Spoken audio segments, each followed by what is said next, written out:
Because apparently we're live. Are we? Yep, apparently we are live.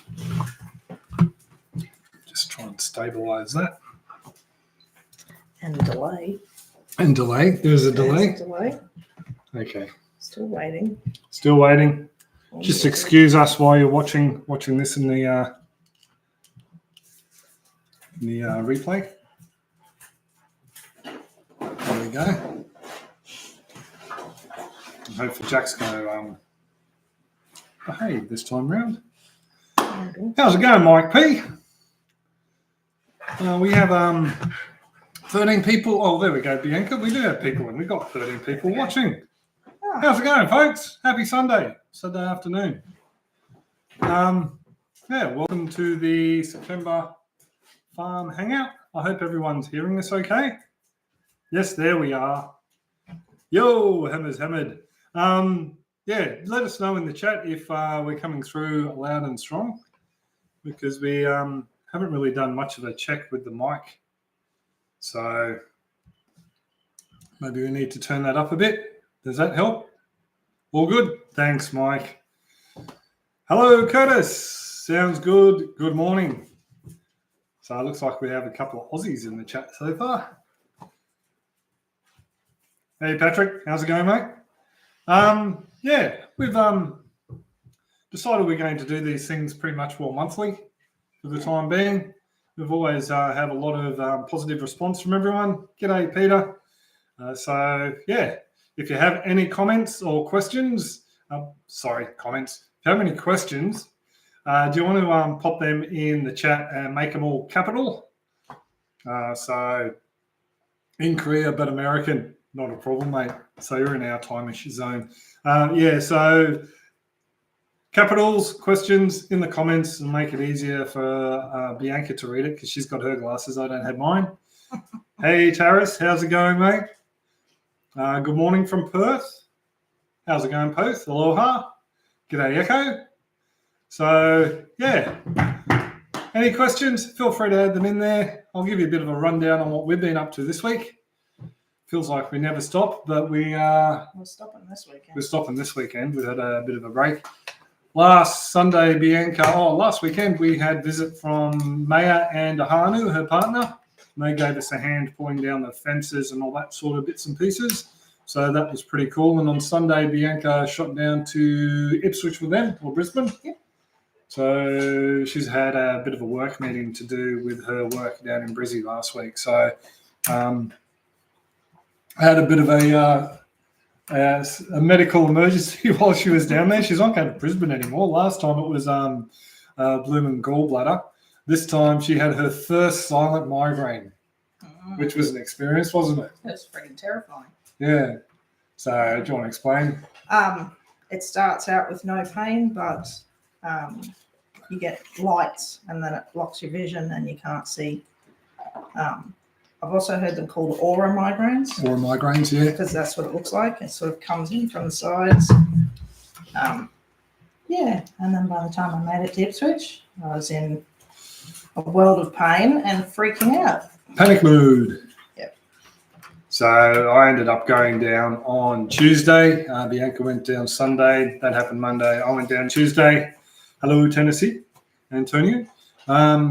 I went down. Was in hospital. Oh yeah, my mum was in hospital. She still is actually, until Monday. So guess what happened to her? Her gallbladder died. Apparently, it went necrotic. I'm saying this all smiley because everything's fine, obviously. Yeah. So mum's also type 1 diabetic, so a few extra concerns and also her age because she's like 129 or something. And if she watches this, she's going to slap you. Sorry, mum. No, she's like a spring chicken. She's like 65 or something. So, so there's a little bit of a concern for her, but she's all good. She's in hospital. She'll be coming out next week. But anyway, I headed down Tuesday. G'day, Scott. I headed down Tuesday and caught up with Hamish and Nicole from the Naughty Goat Farm and the boys. G'day, folks. And school holidays. So I had spent a bit of time with H, and Nicole was running the Tiddlywinks around. And I did a video of their little farm setup. He's actually got, g'day Janice, He's actually got a lot going on at his place. You may have seen in previous videos, and he's just taken on another job, and that is making enough biochar enriched bio-rich in charge compost to deposit a nice thick layer over their whole property. I think they got 5 acres. I think so. 5 acres, so they want to improve the soil. So they're making loads of biochar and compost using a lot of locally sourced horse bedding and manure and that sort of thing from the local stables. A lot of stables in their area like adjusted horses and just people with horses, a small acreage sort of property. So morning from Philippines. G'day, mate. How's it going? And so he's been doing a lot of that as well. And I checked it out. He's got a compost tumbler, and there will be a video coming next week. So we looked at his compost and biochar making. He's using a very rudimentary based biochar system at the moment, and he's got a proper kiln later that he offered us, and we can't unfortunately take it at the moment logistically. Is he using that for the biochar? No, he's using another crafting method that another Australian YouTuber has posted about. Okay. So Big Wave Flav just said bone char is even better than bio. Yeah, the problem is getting the bones legally. And then just harvesting off the street. Yeah. And then had a look at the aquaponics, had a quick look at his bees. His bees have been very active and the hives have been splitting. Now we're in spring down here. Checked out his awesome banana grove. Oh, yeah, quick look at the citrus and a bit of a rough overview of what he runs solar-wise at his place. He gave us a little bit of, I recorded him just running through the breakdown of how the solar works at his place. It was actually pretty crook when I went there. So, yeah, sorry, H. He should have been in bed probably while I was there. But, yeah, he did a bit of a breakdown showing how they can charge 2 electric vehicles. Actually, I didn't even touch it. Look at the biodiesel side. He's also got biodiesel. And the solar panel system and stuff like that. So that will be next week's video. Just a bit of an impromptu me walking around with the camera looking over things. So, did that on Wednesday, and then Thursday we drove home. And then Friday we both went, blah. Yeah. And Saturday I fixed the mower. Still having a few issues with the mower motor-wise. So we went bushwalking. Oh, yeah, we went bushwalking. I posted that little short yesterday. Pushed over some trees. Bianca pushed over some trees. I like pushing the trees over. They're dead. You put them on the ground and let them rot. Dead. And then, still having a few issues with the mower that I will hopefully get to through the week. I haven't done a lot of work on small motors, little 4-cylinder motors. So I'll be looking at doing a crash course this week. I don't ever remember having this many problems with a push mower. No, the ride-ons are, it is a second-hand mower. It's 30 years old. Probably a 30, 40-year-old mower, somewhere between that time frame. So the old Briggs & Stratton, the old American-made one, it's seen a lot of wear and tear, so having a few issues with that. And this morning we're having a live stream, so that pretty much all brings us up to speed. Yeah. That was our week. What a week. What a week. So 3-day weekend for Bianca. She has a Friday off. So, just going to chill a bit this afternoon, catch up on bits and pieces, start editing the Hamish video, Woody Goat Farm video, and listen to Jack chew on toys. I did really want to go to the beach, just not with a lot of school kids. Yeah, we were planning on spending Friday morning at the beach with Jack on a long leash so I can run out into the ocean.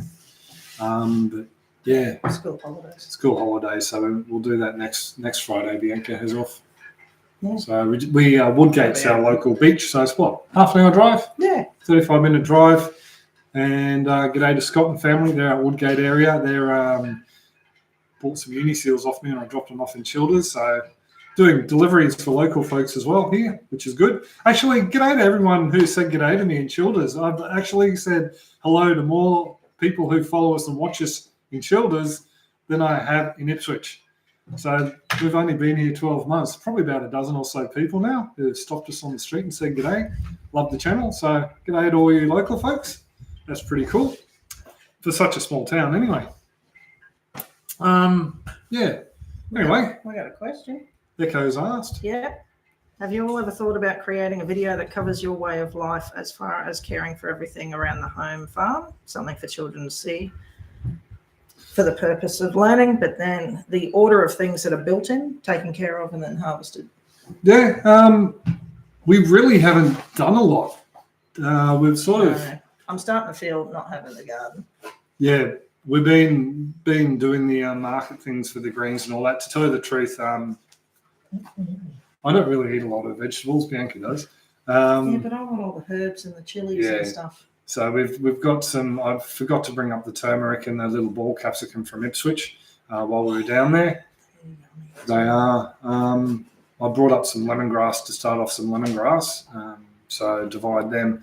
But we don't really have a lot going on at the moment. I know I've said that we were going to start gardens and all that in the past, but there's a lot of groundwork that needs doing to be done. We can just whack a plant in. And as I was saying to Hamish, and I've said on live streams and other videos as well, I want to do it properly this time around. I just don't want to set up a garden that we're not happy with. I want proper cracker dust down, a nice firm base before the beds go in. Also because of issues to do with ants here. G'day, Hillbilly Prepper and family. We want a nice solid base before we put any heavy aquaponic systems down. I think I mentioned it before. We've put timber and bits and pieces on the ground, and within a week they've sunk about 3 inches, 75 mil because of the ant activity. They're just they start nest below it and starts undermining bits and pieces. So I don't want to do that with a couple of 100 kilo sand bed in an aquaponic system. That could be quite messy. So I think I'd just look at the water tank. Yeah, the water tank out the back. It's on a nice angle. So I want to set up a proper base before we do anything with the heavy weights. And because I will be growing with aquaponics and even the heavy above ground wicking beds, same thing will happen with them. They'll subside and tilt. We have a pallet of pavers out the back, and it's already happened to them. They've started to sink because of the ant activity underneath them. So it's just one of those things. Short term, though, we do have a few bits and pieces on the grow. Nothing really we're harvesting on a regular basis. There's a goanna walking near the dam, between the dams there. See? Yeah, we've also there's a goanna, big goanna down on the dogs down the back, having a feed on them when I was mowing earlier.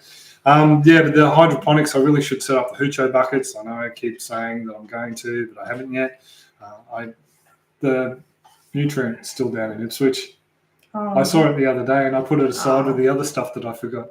We'll do going on holiday soon, and we're going to spend a week down in Ipswich fixing up the house bits and pieces in the house and finishing those doors. Yeah, do a couple of loads then. Hydroponics would be the smart way to go at the moment, just because it's quick and easy to set up, and we can swap those rails over into the aquaponics. Fruit tree wise, we've still, a few people said we should start planting an orchard.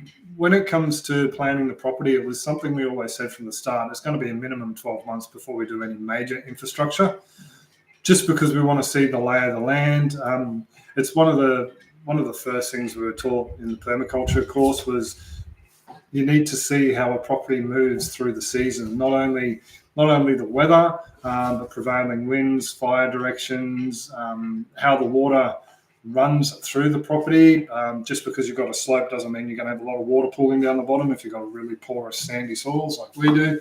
So all those sorts of design things we've been thinking about. And with the fruit trees, I think we're pretty much all sold on putting them on the top of the swales. Yeah, because that way the swales collect the runoff from the house going down towards the dam. The water pools in there, soaks in, and then you have a bit of a lens underneath there for the trees to be able to feed from. So that's one of the things we'd like to do. The fruit trees and the nut trees along the swale. He's destroying his toy. Jack having a feast on his rope toy. So that's something that will be coming down in the future, but it's just for the time being. We're just doing a lot of the small infrastructure stuff, like tidying up still, finding more rubbish through the bush and that. The fences for the goat paddock were supposed to come down, or the chicken yard now, were supposed to come down this week, but I ended up shooting down early so I could visit H and do some bits and pieces there. Big Wave says there's a good surf at the local beach. It's about... Yeah, every time we've been, it's pretty flat. I'm still patiently waiting for the things I need to build what I ask about. Sorry, mate, didn't quite get that. I don't have anything to work with myself. I'd rather be doing whatever I could to make it a multi-family YouTube video set for others to learn. Yeah, it is something we'd like to do, you know, go through and do a step-by-step sort of thing and show how things are developed and made. We have been taking a lot of B-roll along the way. And so we do have plans for something, but there's no point doing small little progress videos because I've been told by many people they're unsubscribing because we're not doing enough on the farm. We don't have animals. We don't have plants. We don't have this. It's one of those things I've taken on the chin. We want to do it properly, the right way the first time, because I really don't want to have to pull out infrastructure down the line and regret doing things. A few hard lessons are being learnt with tractors and ride on lawnmowers so far. And even though they're not expensive to us, they put a huge hole in our budget. So it's, just going to be taking things slow. But even looking at, like, walking through the trees yesterday, even simple things of looking at the fences and going, I want to pull all of that down. Yeah. And then clear the trees on either side of it. So Yeah. maybe if I just invested in a big chainsaw and go to town. And we're also talking about fencing either side because there's a little bit of a gully in there, vulnerable gully. Bianca's already made loads of little leaky weirs in there. They're already working during last rain season. We shot a video on that. I don't even know what happened to that.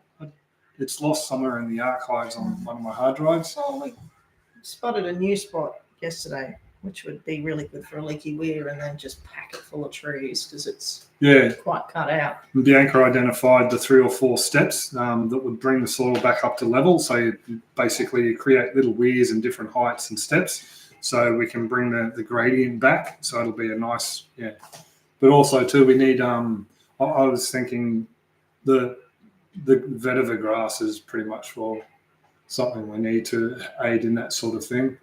Just because it grows so deep rooted, it holds the banks in. So it's really sandy up the back there. Yeah, really sandy. So, can you please make a video on snake prevention in your property? I was doing a bit of that earlier. It's called mowing. Everything around the house is pretty much all the second lowest setting, so I think it's around about 2 inches in height. We don't want to cut it too low because it kills the grass. And we just leave the grass clippings on the top, but keeping everything low so the snakes don't feel like they can traverse through the kookaburras, the amount of kookaburras we have here. Oh, yeah, they're great. They're awesome. There's a family of about half a dozen or so that we see in the morning fly through here, and you see them quite often go down and take stuff from the lawn, little lizards or maybe baby snakes. And also, too, any infrastructure we make, like the sheds and all that, we're making sure we have at least a 5 metre mowed area all around them with the snip along any sidewalls, because I've just noticed that snakes like to crawl along walls a lot more. Mm-hmm. Even as a kid on the farm growing up down south, the red dollies always used to hug the walls. So safer. Yeah, safer for them. So that's something we're looking at. And also too, the rodent prevention. We've done about half a dozen rats, a couple of pregnant ones. And the goanna helped with that too. Yeah, the goanna. Yeah. It came to the house and dug holes and found a rat nest. And yeah, we thought it Stumpy. It's Stumpy. If you remember an earlier short, that's a goanna that's missing about that much of its tail. Went underneath the concrete pad we have here. Well, it dug up what looks like a rat nest down on the side.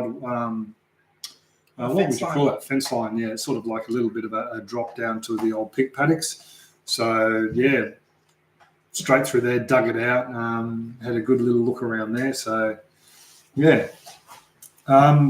rid of the rodents. So we've got a couple of different traps. They're not really working at the moment. I think they've worked out that the old hazelnut chocolate spread is a trap bait.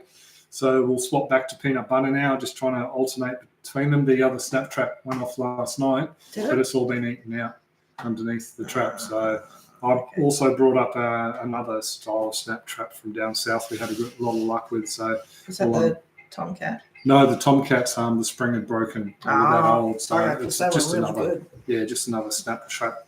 So yeah, looking after the rodents and making sure they're not around. I have seen don't invest in those vibrating things that are supposed to scare snakes off. Every snake catcher that I've seen post online about it says that they don't work, and we know people who spent a fair bit of money on them all around their property, and they ended up with more snakes that year than they have ever had. So apparently they don't work that well. I do remember. Maybe if you stick it in the neighbour's yard and turn it on there. Bianca. Yeah, maybe that's like it. Use them like thumpers in June. Maybe we set them all up down in the paddock and just have a row with them. You could do it in that neighbour. They live in Perth. Oh, they do. They live in Perth, across the creek. There you go. Yeah.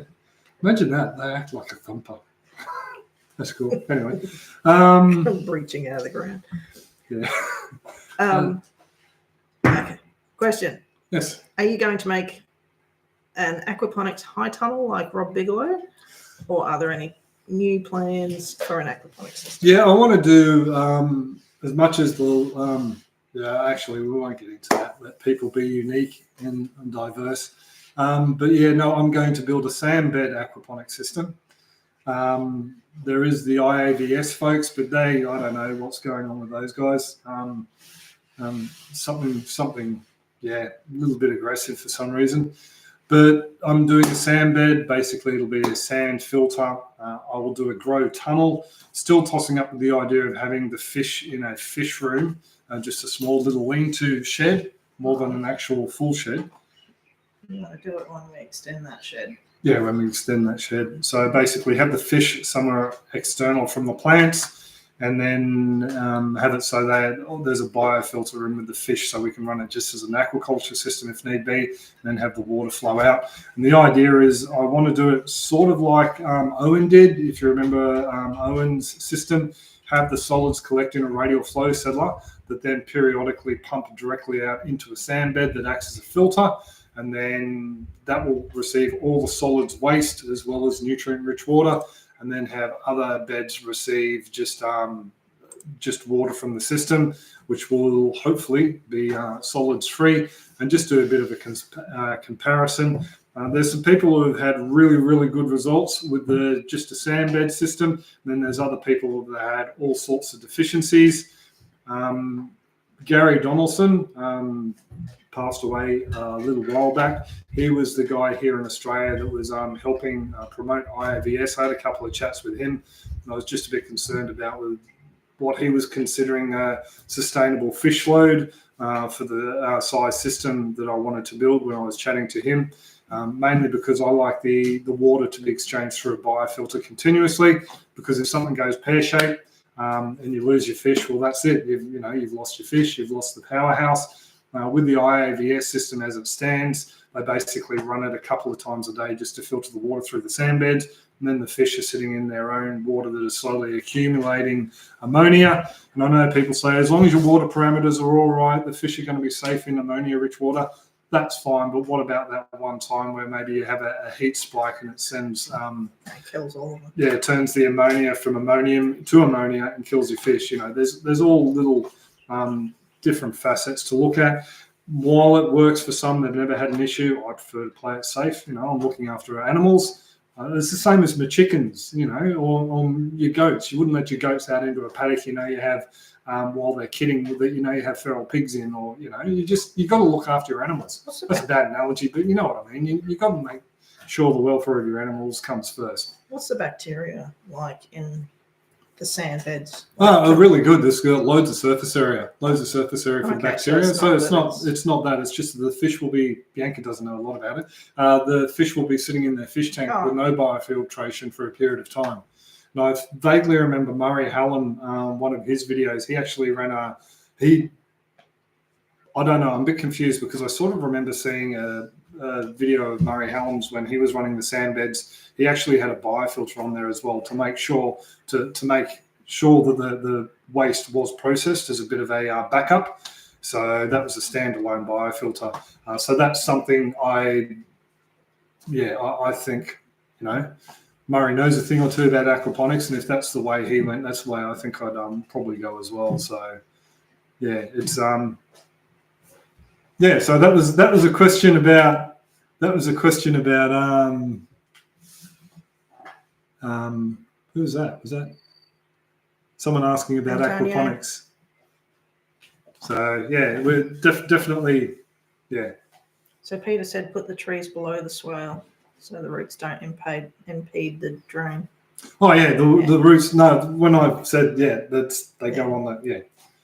I know which side to put them on. It's all good. Yeah. Yep. Thought about chicken aquaponics. No, Antonio, I wouldn't do that because salmonella.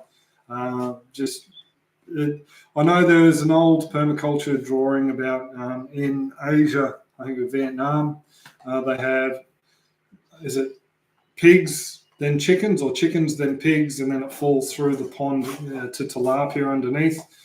Just the cross-contamination of different things that we can get as human beings from the pigs and the chickens. I just wouldn't risk it personally myself.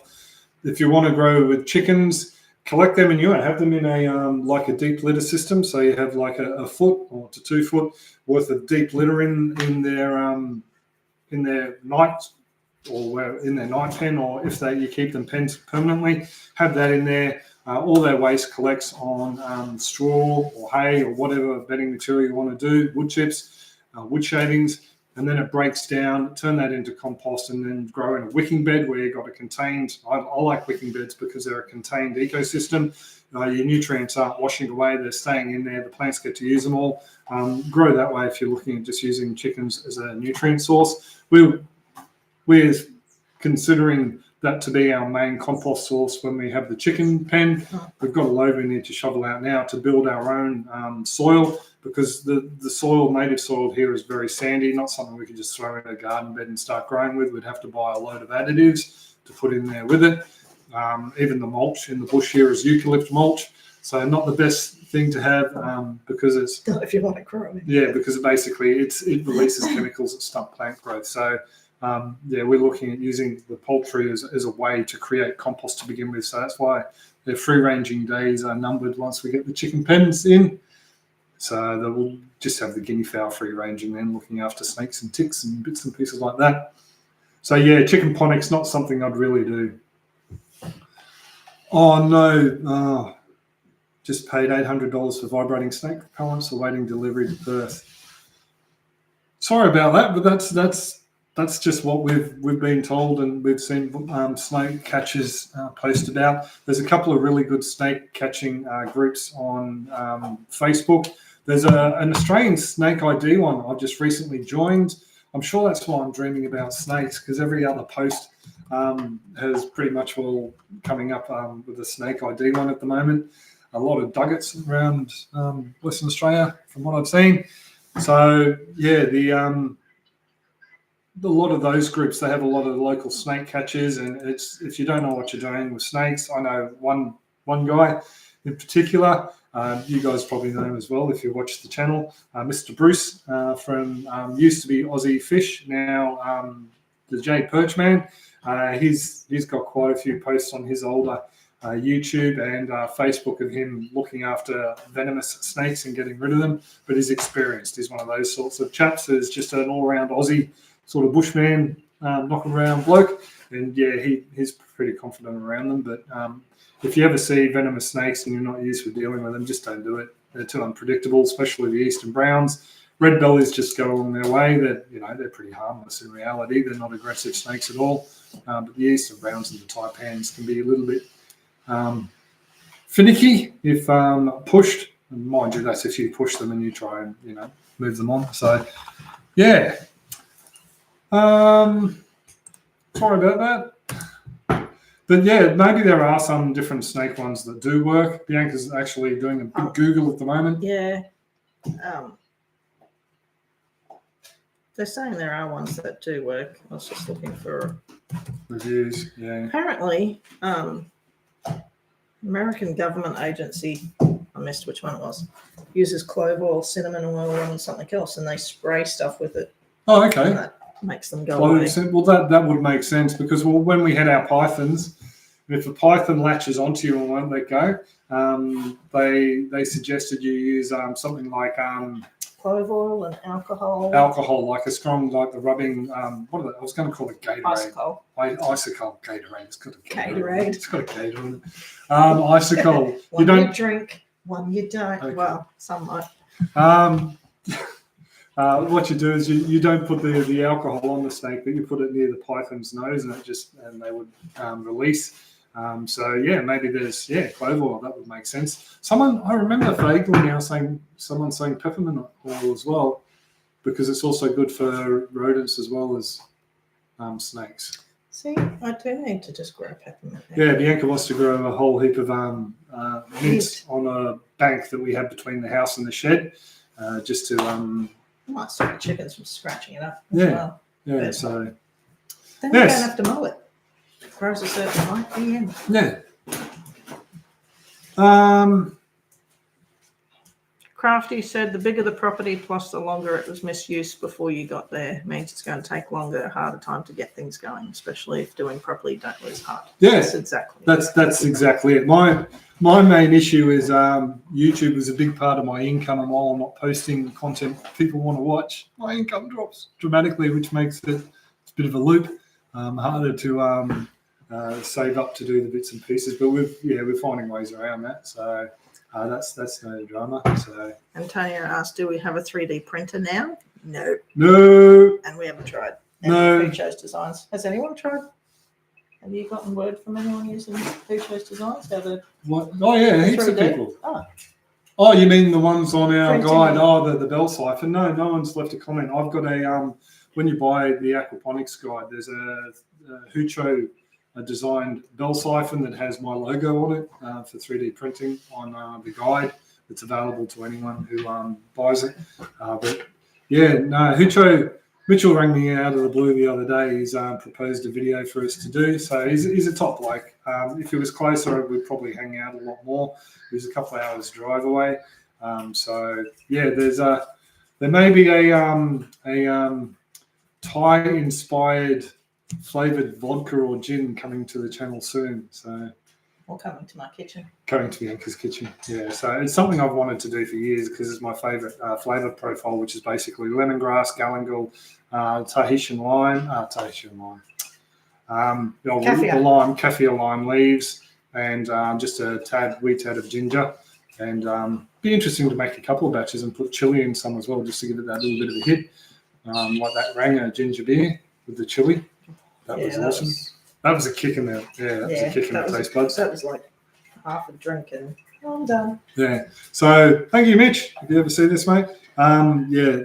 Hopefully that may come fairly soon. I just got to pull my finger out and get down there and do it. So yeah, I can't just do anything here, but I can use his equipment legally, or I can tell him what to do, and there's legal ramifications, and he's worked out how to do it. So anyway. That's what's going to happen. G'day, Mr. David.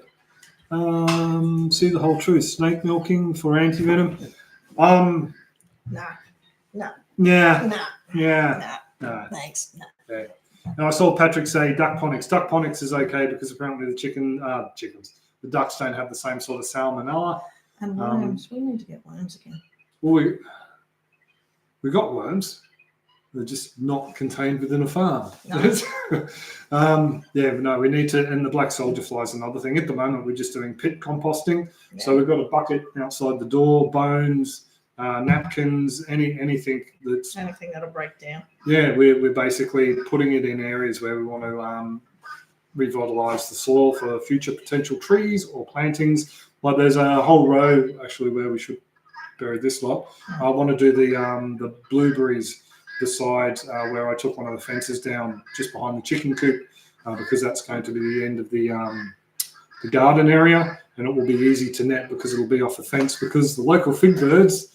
I posted a short about the blueberries and someone commented in there, "Oh, what do you do to protect them from the birds?" I'm like, nothing, they haven't found it. No joke, that afternoon I went out there and there's a male and female fig bird just helping themselves to the almost ripe berries. So, yeah, we need to get some sort of protection for them. But anyway, we're just doing the trench composting at the moment just to improve the soil under where we're going to plant stuff. So We haven't really had any need for the worms. The black soldier fly, I suppose if we do any more carcasses, any more ferals that we shoot, there'd be a need to... That's a big soldier fly. yeah, but still... Stuff a whole dog. Just need to do it upwind from the house. But yeah, the huge protein boost for the chickens. We're actually not going through, which is something we noticed down in Ipswich as well. When we let the chickens free range, the amount of feed they eat is negligible. So we got anywhere up to about 40 guinea fowl at a time. Generally, on a good day, we got 21 going through the property. Plus the 4 chickens, we go through a 25 kilo bag every 3 weeks, about a month, 3 to 4 weeks. With all of them. With all of them. So that's pretty good. That means, we're definitely... They're definitely getting enough nutrition out in the paddock so they don't... That's 25 birds. Yeah, 25 birds. So, and the guinea fowl are in there. They kick the chickens out of there. They're starting to get a bit bullyish. So in Ipswich... Chicky just needs to get in there. Yeah, Chicky's become a bit of a warrior princess. Down in Ipswich, we had at the height 4 birds in a 25 kilo bag when they were free roaming, or even if it was mango season and we left them in the pen to look after the mangoes and the fruit flies that came from them. They'd probably last us about 2 months. The grain probably went a little bit off before they'd finished it all. Yeah. So, yeah, and they had a smaller backyard, obviously, so they couldn't forage as far. So, yeah. Because I don't know what these guys get up to. They just disappear. Yeah, they just... and then they pop back into existence. I don't know if you can hear them in the background at the moment with this mic, but they've come back and they're all hanging around the chicken pen looking for a bit of a feed. So... And Jack has gone to sleep on the lounge there. Hey, Jackie boy. That's his spot. So, yeah. So no worms or black soldier fly as of yet. Well, another thing I'm looking at doing is doing duckweed for soil creation, just because we're going to have so many beds we need. Miles would set up a couple of IBCs and just create duckweed because it grows fast, doesn't it? Yes. Oh, actually, and the chickens, like our old chickens used to... Bring it down? Oh, no. Oh, actually, yeah. Yeah, if you ever watch this, Tina and Michael, we apologise. Yes. We had duckweed at Ipswich, and their pool after the floods, their pool got... Ipswich floods were really bad. Their place didn't get flooded, but they had a lot of runoff come off and dirt went into their pool, and they just left it for the rest of the season until the next summer. And obviously some birds had landed in our duckweed and then landed in their pool. And they had a bit of a duckweed outbreak in their pool. Oh, it was shocking. So, we did get a couple of 20-litre buckets of it. Yeah, we did. We went over and got some duckweed out of their pool. Yeah. But actually, it may have come from somewhere else because, ducks carry literally duckweed on their feet when they land, but we did have it at that point in time as well. Yeah. But it makes an awesome composting material, protein-rich feed. Apparently, it's really nutrient-dense for humans as well, if you can pellet eating a lot of that sort of thing. But, yeah. I'd rather stick it in the ground. You'd rather some celery and yeah, stick it in the ground and I'll grow something out of it. Yeah. But yeah, it makes a lot of vegetable matter, organic matter very quickly. I keep snake milking, keep saying that and going, no. What are you doing, Bianca? I'm wondering where you're looking. I'm there. Crafty's post. Scent-wise, we use whole clothes indoors in cupboards, bookshelves, etc. Works a treat at keeping down moths. Silverfish, worked in Darwin, works here in Adelaide Hills. Cool. Thank you. Yeah, pit composting is great for fruit trees. Yeah, David, it's pretty much the best way. Yeah, we did. When we lost a chicken, we buried it in the ground next to the lemon tree that wasn't ever really doing that well. And then it suddenly did so well and was so full of fruit that it actually split the trunk. Yeah. And then the tree was never the same. All we did was we found the drip line, because the drip line is generally a good indication of where the roots are on a tree. I think we buried about half a foot over from that. And it just We had so many lemons. Yeah, That was it actually awesome. split. Yeah. There was that much fruit on it. There's old videos with that on it, I think, because that was when around the time the gardens first started. So, did your friend tell you if? Yeah, the friend was Hucho, and Hucho said yes, we could. David, he said there is a sugar content in there, so you can. It's just a matter of getting a bricks meter, I suppose, and seeing the sugar content of them, and then getting enough pumpkins to do it.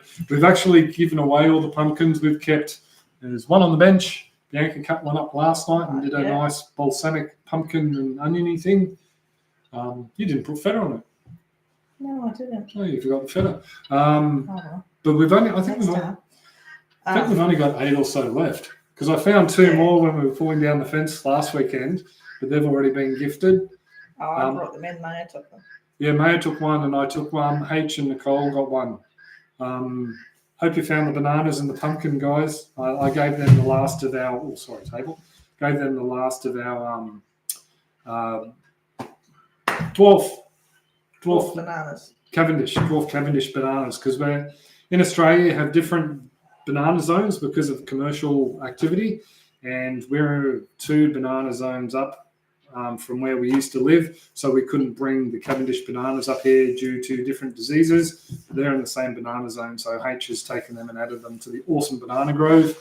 So yeah, I've gifted him some previously and they didn't do too well. So thanks, Owen, for them. If you ever watch this, Owen gave them to us originally. So yeah. So David, back to the alcohol. No pumpkin, not enough pumpkins to make the pumpkin alcohol. Sorry, mate. Suckerfish, goldfish, tetras, any aquarium fish. That's what I plan on doing. Yeah, we wouldn't do those here, mainly because if anything did happen and they were to get out, we wouldn't want them in the local waterways. I'd probably do goldfish, I think, in small pond type systems, but not a big one. We're looking at native fish. Bruce still does the jade perch or the perch man. He still does rainbows, I think. I know he has some unique ones there that he's found. So he has a fish collector's license, by the way. It's all legal. So yeah, I wouldn't mind doing something along those lines, ornamentals to run an aquaponics system, and maybe look at breeding, ornamentals, mainly because we don't really eat a lot of fish. Yabbies we would. Yabbies and crays definitely would smash through them nightly almost. Nothing wrong with a bit of surf and turf. Or actually, it'll be creek and turf. It's just getting them to survive. Yeah. So, yes. Probably if we were to go with a table fish, I wouldn't mind trying sleepy cod. Something a little bit slower grower and give us a little bit, and they grow larger as well. And something that'll give us a few more years of nutrients before we need to knock them on the head. I mean, visitors, friends, Bianca will eat fish. I will eat fish. It's just not. Do they need colder tanks? No, sleepy cods are tropical. Okay. They're from Queensland, so they're all good. You're thinking the Murrays. Yeah. But they can still handle a fair bit of heat as well. I just saw the chat move again. Jack is still in the show. Should we do a Jack cam? Isn't he cute? Should we do a Jack cam? There we go, folks. Cute my butt. Anyway. He's asleep. He's asleep. He's asleep. Always next season, they'll be back. You guys should be able to keep them under control. The birds, if that's what I think you're talking about. Yep. You can make alcohol with cattail. Yeah, exactly. Exactly right. Pretty much a length with some sugars. Plenty of natives. Yeah. Brian was saying wattle seed. Not alcohol wise, but wattle seed would be a good one if we can get that black wattle seed. Apparently it's pretty good on the fetches a fair price on the culinary market. There are other local berries we've found in the bush, nothing we've tasted as of yet. I mean, I've been told you can even use lantana berries, so I don't know if there's any toxins in it, but not something I want to try. Not an open water system. I think you mean with the duckweed. Yeah, that's just one of those things. Yabbies will be a great feed. Yeah, we do have them in the dams. We just haven't caught any. Then again, I haven't put in the proper traps for them as of yet. And mussels. And mussels. Yeah, I Freshwater don't think I'd mussels. want to eat the freshwater mussels though. Let them do their thing. Mm. Because you need a decent amount for a decent feed. So Oh yeah, I'm just thinking pollutants as well. yeah, pollutants. Yeah. Oh, that's what they're looking after. I'm learning about halophytes that can grow in salt water, mostly cereal crops. Seaweed isn't. It's an algae. You're Consider mumbling. making. Oh, sorry, mumbling. Consider making a saltwater aquaponic system. Not here, just because we'd have to buy in the salt. If I lived closer, actually, I don't know if that would be viable. I suppose you could grab buckets of seawater and do a small scale one. Not something that I've personally looked into. I don't know if it was you, Antonio, but someone asked me this recently and sent me down a rabbit hole on YouTube. I think it was Spain. Pretty sure it's Spain, not Portugal. They're doing saltwater reclamation, or salty. What would you call it? Wetlands that have become very salty. They're reclaiming them slowly with different species. I know there's saltbush is a big crop, or not a crop, but it's a fodder plant here in Western Australia, and I think some places Western New South Wales, where they're having the salt table is basically coming up just because of bad management. So they're using that a lot. As for cereal crops, I do remember watching something on one of those videos about it, but I don't recall what it was. Not something I'm really looking at.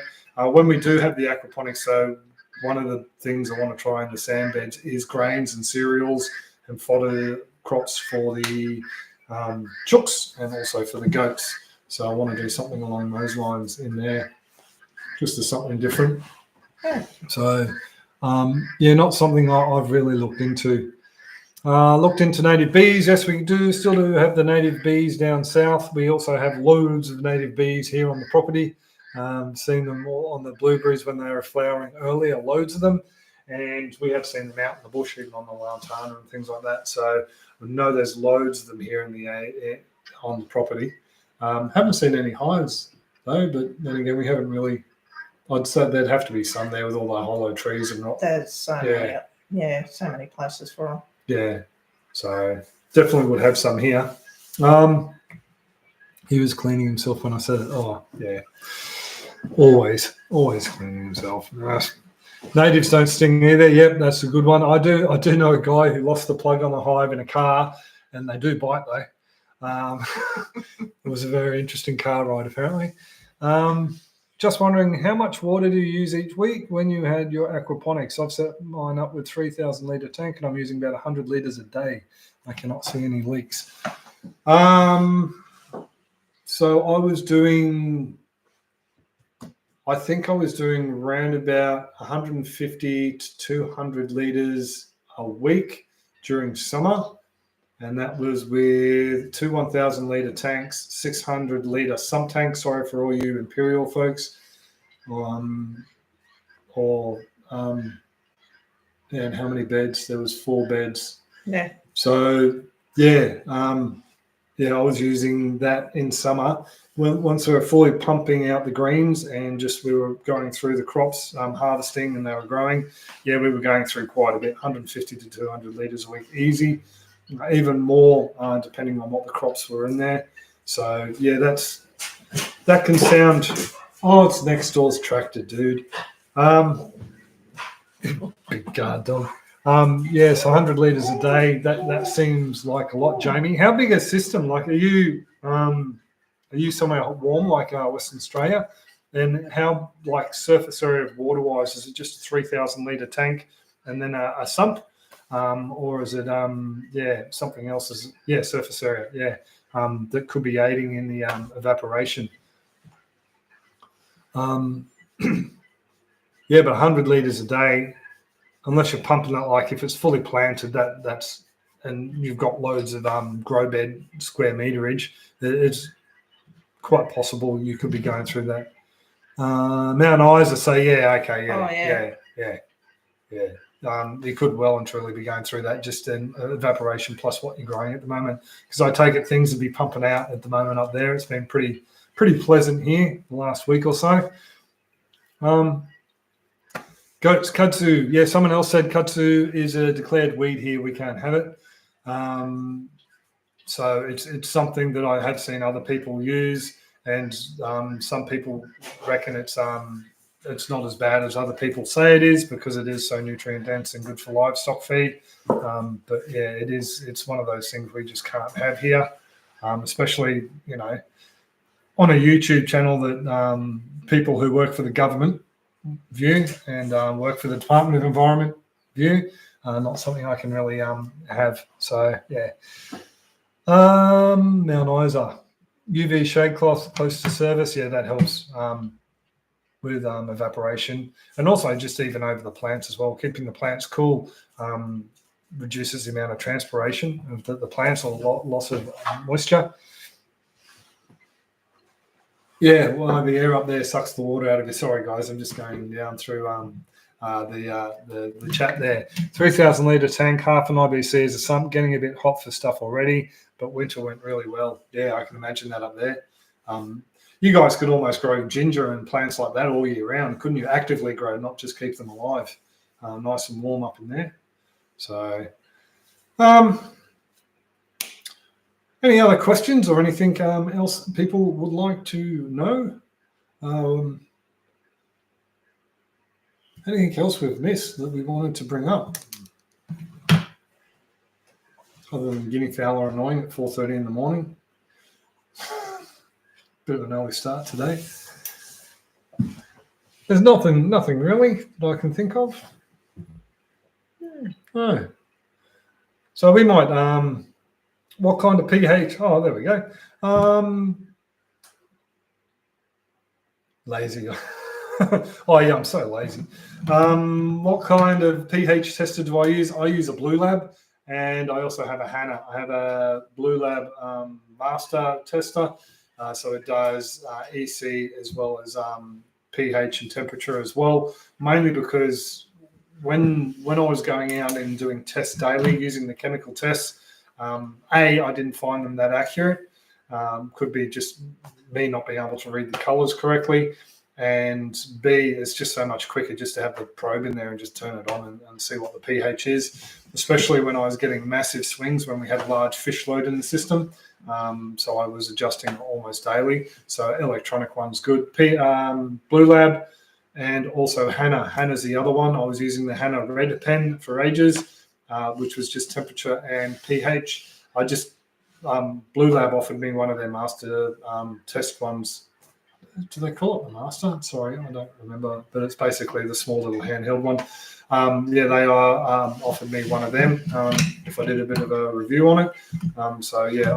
I ended up using that. Both of them work well. I think the Blue Lab one actually works. The probe life is longer and works out cheaper than the Hannah. You can buy Hannah probes from America really, really cheap compared to Australia, but if you buy off Hannah probes Australia, they're like triple the price. The last ones I bought, unless they've brought their prices into line with the rest of the world, not just ripping us off anymore. The Blue Lab just worked out cheaper. Plus they're Kiwi, so they're almost Australian made. Get kicked in the shins for that by someone. Was that it, the combo? The combo meter. Yeah, sorry, the combo meter. Yeah, the combo meter. So it's EC as well as temperature and I don't know why I call it master. Metal by Craig. Hello, Mr. Craig. How's it going, mate? You didn't have to redact your message, mate. It's all right. Retract. Where are we? The tractor. Yeah, someone said something about the tractor. What was that? Fixing the tractors. We'll just actually do a quick run through with the tractors. The slasher we're thinking is going to be a perpetual problem with that tractor because of the weight and size of it. It was fine for the guy who had it, dead flat piece of property. But for us, we need something a bit smaller. We need something smaller. So we're starting to we're always keeping our eye out on Marketplace and Gumtree for just a small little flail mower, mainly because they may still have a bit of weight to them, but because of the leverage of the slasher being further out the back, this camera's back to front, because the slasher is further out the back, it tends to lift the front more. But with a flail mower, because they're more compact, closer to the back tyres, hopefully we won't have that issue. Still looking at about a 4 to 5 foot one. So that's something we know we can buy them new for cheap ones for about $2,500. But the decent quality ones get up there a fair bit, and they also have wheel assist as well on them, which can help. The wheel alignment for the tractor is something, I've got a service manual, but I don't actually have the full parts. I thought it was both the one that I bought, so we're waiting on one of them to come through. So then, we think we're going to have to replace something on the front right-hand tyre. We think we might have to replace the whole section of that anyway. But that's something we're going to do. The little greenfield, that was fun. I broke the bolt off, drilled it out yesterday, put the helio coil in. Was the first chance I had to do it. And then that worked fine. And then, it wouldn't turn over. The starter motor was just spinning again. Cog was fine, so that wasn't it. It was bolted on correctly, so that wasn't it. It's the receiving gear on the motor itself that spins when it the inertia of the starter motor spins it up, and then it grabs and sends the motor spinning to start it. There's a section of that is worn. So I'm sitting there yesterday and I'm just like, well, what have I done? The whole assembly, I thought maybe the spring wasn't engaging and wasn't driving up far enough. But all you need to do is just spin the motor a little bit and turn her over and she works. So that's something down the line. I know how to get around it now, but something down the line is going to have to be replaced on the mower. From the feel of it, it actually feels like it's a plastic gear as well, which I thought will make sense because you don't want metal on plastic wearing. But yeah, so it might be something we have to replace down the line as well. That's the tractor woes. Oh, and the moment it's surging as well. So I'm thinking that's a fuel filter. So I got to look into that. I really don't have a lot of experience with small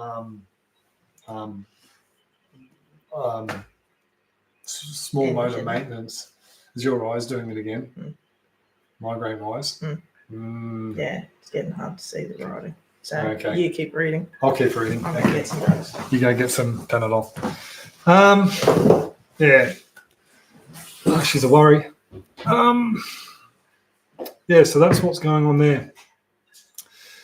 Metal by Craig. How's it going, Mr. Craig? Everything takes time, especially seeing, it took me 2 years just to work out the flow of the land from our old place for drainage. Yeah, exactly. That's something you must be catching up slowly through.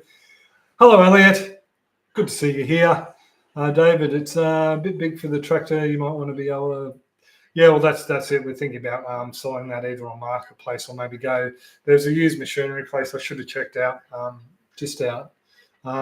between Plainlands where H lives and where we were. I meant to drop in there on the way home. I just slipped my mind. But there are second-hand places where you could have a look at. Not a problem. Shadowland.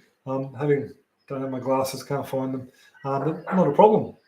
I'm glad the info and the stuff has helped you out some. Found you through your Venturi valve video. Haven't got mine to work, and my pond is a bit of a mess. I'm super overwhelmed and stressed about. Also being 5 weeks pregnant and sick. Yeah, I can understand that. B went through a little bit of morning sickness and things like that. Rescued a ton of koi from a low review of yours who told me about you. Your koi is stunning. Awesome. That's great to hear. If you're having a problem with the Venturi and you've got the fish, just spring the money on the an air compressor and just throw that in there until you work out the Venturi. You can never have too much air, so that's a good thing. But you're better off trying to keep the fish happy and healthy. Decent size slasher. It looks like it's a it's about a 4.5 foot. It's I forget the name. They were popular a couple of years ago. They're Chinese. I think they're just a white label slasher made in China, and they just had a generic name put on them. They're a generic slasher, and they had just a name put on them over here in Australia. Discontinued. The place shut down a couple of years ago. So it should sell pretty fast. Dual root zone for high water consumption. I don't feel like I noticed water usage until I added the dual root zone beds. Yeah, I can't say I noticed much with ours, but we only had very small ones, as you've probably seen.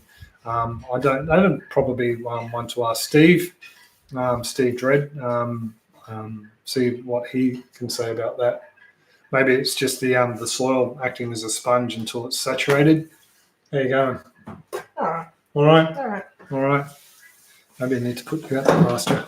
Oh, I'll just go and have a nap. Yeah.